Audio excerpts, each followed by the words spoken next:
Louis XV, souvent éclipsé par son arrière-grand-père Louis XIV et par son petit-fils Louis XVI, reste pourtant un roi marqué par des anecdotes étonnantes, parfois gênantes.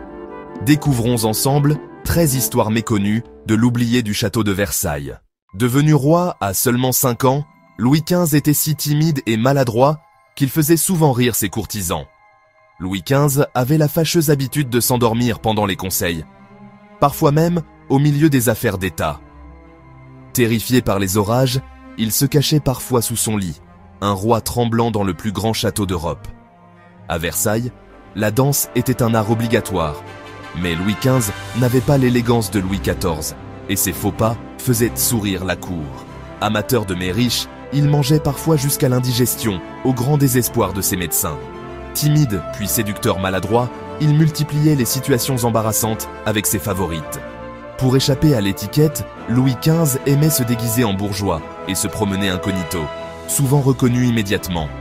À plusieurs reprises, il oublia le cérémonial, choquant ses courtisans habitués à la rigueur de Louis XIV.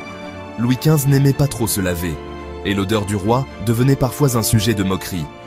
Obsédé par la chasse, il y passait des journées entières, négligeant parfois les affaires du royaume. Louis XV s'ennuyait des affaires étrangères, et ses hésitations embarrassèrent la France sur la scène internationale.